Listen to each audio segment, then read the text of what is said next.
Welcome back to Over 55. I'd like to introduce our past controller, Gina Barber, who was chair of the Age-Friendly Cities, which was a big deal, a very big deal for London. And now she's a blogger extraordinaire. Hello, Gina. How are you? I'm fine, thanks, Ron. We've been chatting before we come on TV, and it was interesting. We're talking about volunteerism and how some things lead to others. And I think you said volunteerism led you to being a city councillor. Absolutely. I retired in 2004 from Fanshawe College, where I was teaching sociology, and ended up being elected to the Board of Control, running citywide on a platform of eliminating the Board of Control. Okay. So I did myself out of a job, too. Looking for retirement again, were you? So, back to retirement. But you were part of the Age-Friendly City, and I don't know if a lot of Londoners know that, but it was a really big deal, not just London or Canada, but the world.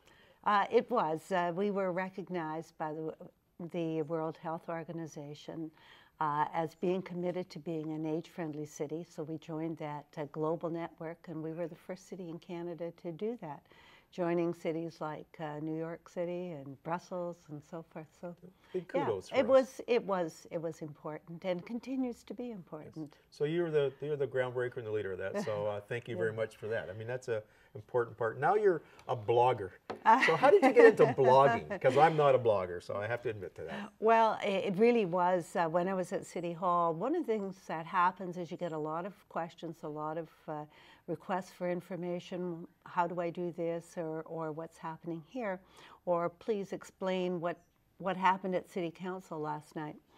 And that led me to try to find a way to communicate more broadly with the public. It's one thing to write an email and keep writing email after email, but having a place where you could explain what was going on at City Hall, and particularly the importance of certain issues, whether it's age-friendly cities or whether it's your garbage pickup. Those are important issues. People have a hard time understanding how the city works, why it works the way it does. A lot of our reports have been gobbledygook for most of the citizenry. Yeah.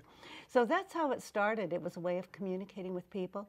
And then after my term on Board of Control was finished, I found that there was still very much interest in how the council worked, and particularly with the new council.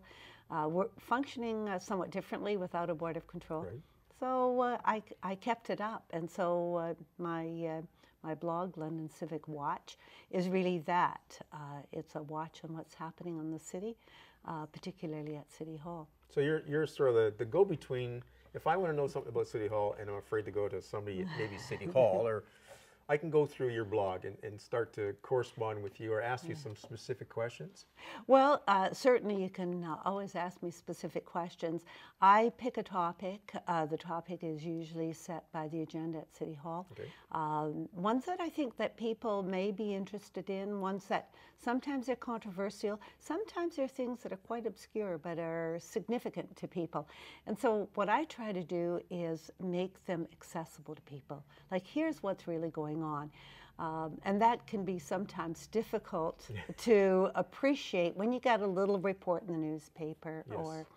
Or if you're watching, even if you're watching Rogers and you're watching the whole thing, you wonder, why are they doing that? Why are they saying that? Why is somebody given an extension of time, whatever? Yeah, and that's good because, like you say, and that's a great point. Where I'll read the newspaper and I'll get a little bit, but I maybe want to know more. And who do I go to find that extra? Because I know councillors are very busy and they have other lives other than just council. So we can come through your blog and find out what's going on.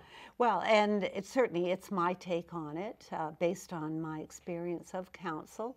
I do talk with people about it also, but a major feature of this, I think, is my interest in education. I really want people to know how it works, and I want them to find out in language that they can understand. So when they're talking about assessment growth, what the heck is that stuff, and how is it different from taxes, and how is it different from development charges? And those are sort of dry topics, but they have really interesting stories. And so better than you. So I like to tell those stories, about how things work and how an incident came about and how it was resolved and who did what to whom. Okay, so as we wrap up here, you can sort of, all age levels come to you because the blogging is becoming more and more popular, and as some of us older folks like myself try to get online and sort of learn the blog, we have somewhere to go and find out maybe behind the scenes what's going on at City Hall where somebody else might not have said it to us. Well, yes, and it's a different kind of format. It is quite interactive. You can post your questions and your concerns and so forth, and I'm happy to get back to people at any time. But it's a different format, and one that's being used more and more, and particularly by seniors. They're the fastest growing group in terms of Yes. of getting the computer skills and so forth. But it tells them about their community and one more voice in the community. This one from a somewhat different perspective, I think. Great. Is good. Well, thank you, Gina. The time flies here when it's an It does interesting do. topic too. So thank you for watching Over 55, and we'll look forward to seeing you next week.